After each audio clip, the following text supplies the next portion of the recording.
Hello guys.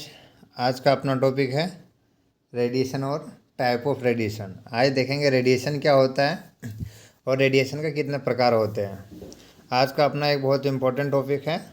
चलिए start करते हैं रेडिएशन के बारे में। रेडिएशन होता है क्या, डेफिनेशन अगर रेडिएशन का है तो इसमें क्या लिखना है। Radiation is the energy in the form of electromagnetic wave. Radiation क्या है, एक एनर्जी है।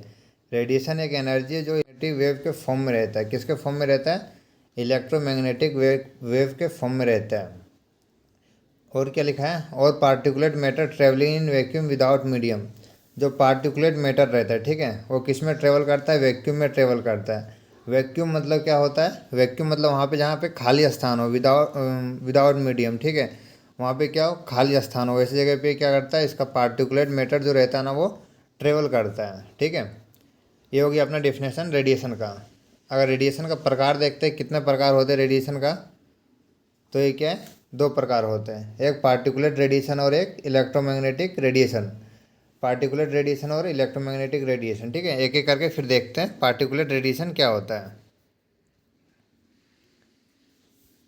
फर्स्ट क्या था अपना, particulate radiation. Particulate radiation consist of high energy particle. जो पार्टिकुलेट रेडिएशन रहता है उसके पास क्या रहता है, हाई एनर्जी पार्टिकल रहता है। मतलब उसके पास क्या रहता है, ज़्यादा एनर्जी वाला पार्टिकल रहता है विथ मासेस। और क्या रहता है, मासेस रहता है। That are emitted from radioactive material और न्यूक्लियर रिएक्शन। जो कहाँ से इमिट होता है, कहाँ से वो निकलता है, रेडियो एक्टिव मटेरियल है उससे निकलता है, या फिर न्यूक्लियर रिएक्शन जब होता है उस टाइम निकलता है। कौन? पार्टिकुलेट रेडिएशन, ठीक है। अगर एग्जाम्पल की बात करें पार्टिकुलेट रेडिएशन का, तो चार एग्जाम्पल है। Alpha particle, beta particle, neutron and proton. ये चारों किसके हैं? पार्टिकुलेट रेडिएशन का example.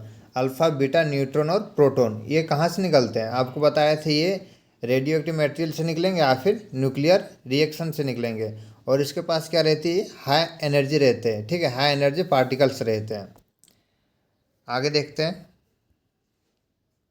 Alpha and beta particle are two more common type of particulate radiation.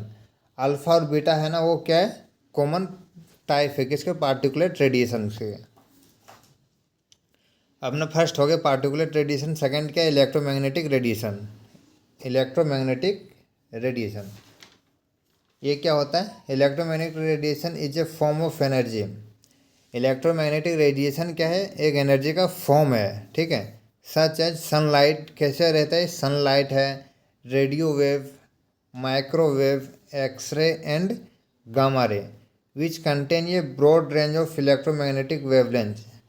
जिसके पास क्या होता है, गामा रे के पास क्या होता है, ब्रॉड मतलब ज़्यादा क्या रहता है, इलेक्ट्रोमैग्नेटिक का वेवलेंथ बहुत ज़्यादा रहता है। इलेक्ट्रोमैग्नेटिक का वेवलेंथ किस में? गामा रे में, ठीक है। आगे बात करते हैं नो मास और चार्ज। इसके पास क्या रहता है, ना मास रहता है ना चार्ज रहता है। It consist of massless अनचार्ज energy waves. इसके पास क्या, जो एनर्जी का वेव रहता है वो कैसा रहता है, मासलेस रहता है, ना उसके पास मास रहता है और अनचार्ज रहता है, ना उसके पास चार्ज रहता है। नेक्स्ट क्या है,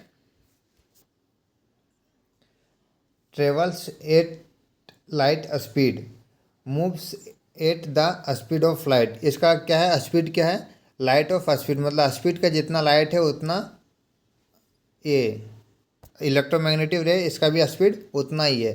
लाइट की जितनी स्पीड है उतनी स्पीड किसके, इलेक्ट्रोमैग्नेटिक रे की उतनी स्पीड है। अगर एग्जाम्पल की बात करते हैं इलेक्ट्रोमैग्नेटिक रेडिएशन का, तो इसमें क्या आ जाता है, radio wave, microwave, infrared, visible light, ultraviolet, X ray और गामा रे। ये किसके एग्जाम्पल है, इलेक्ट्रोमैग्नेटिक रेडिएशन के एग्जाम्पल है।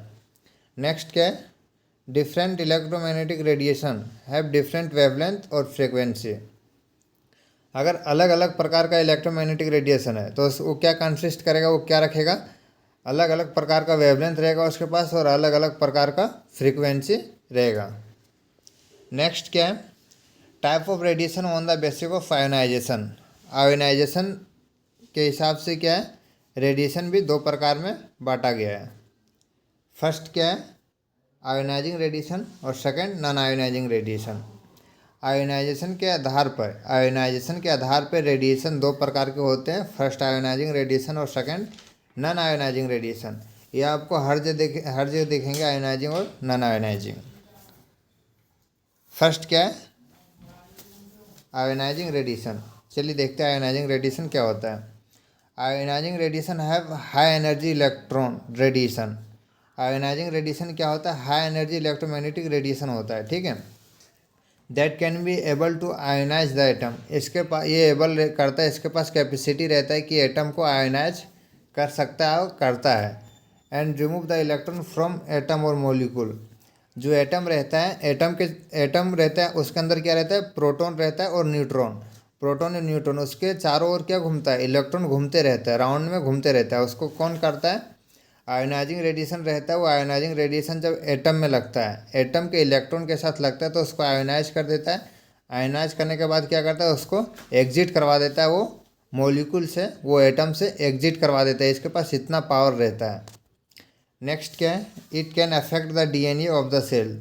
ये जो सेल का डीएनए होता है ना, इसको भी अफेक्ट करता है। आयोनाइजिंग रेडिएशन सेल के डीएनए को अफेक्ट करता है। Ionising radiation occurs into form wave और पार्टिकल्स। आयोनाइजिंग रेडिएशन कौन से फॉर्म में रहते हैं? वेव और पार्टिकल के फॉर्म में रहते हैं। नेक्स्ट क्या आयोनाइजिंग रेडिएशन में? Ionising radiation can come from natural source such as radon and cosmic ray. Ionising radiation कहाँ से आता है? नेचुरल सोर्स से आता है, जैसे रेडॉन है या फिर कॉस्मिक रे है। ये क्या है? अपना नेचुरल सोर्स है। इसके द्वारा क्या आता है? अपना आयोनाइजिंग रेडिएशन आता है, जो बहुत हार्मफुल होती है।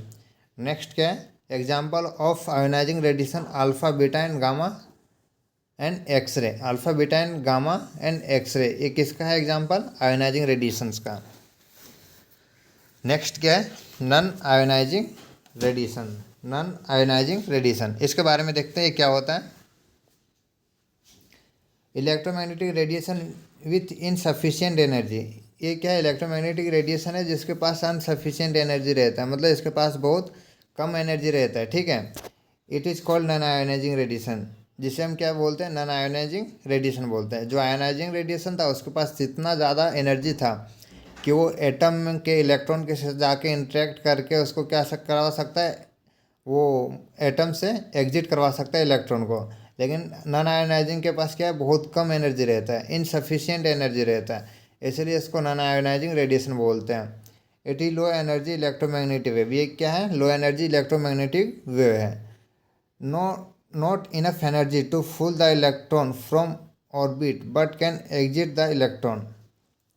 इसके पास इतना एनर्जी नहीं रहता है कि वो जो ऑर्बिट खाली है उसको फुल कर सके, ठीक है। इसके पास इतना एनर्जी नहीं रहता है कि जो ऑर्बिट खाली है उसको फिल कर सके, लेकिन इतना एनर्जी रहता है कि एग्जिट करवा सकता है। Non ionising radiation exist all around us from many source, ठीक है।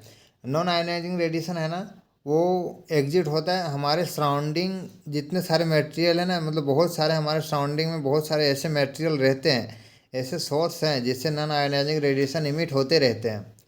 इसके बात करें, एग्जांपल की बात करें, जैसे विजिबल लाइट, इंफ्रारे, अल्ट्रावायलेट रे, माइक्रो एंड रेडियो वेव, ये सब क्या है?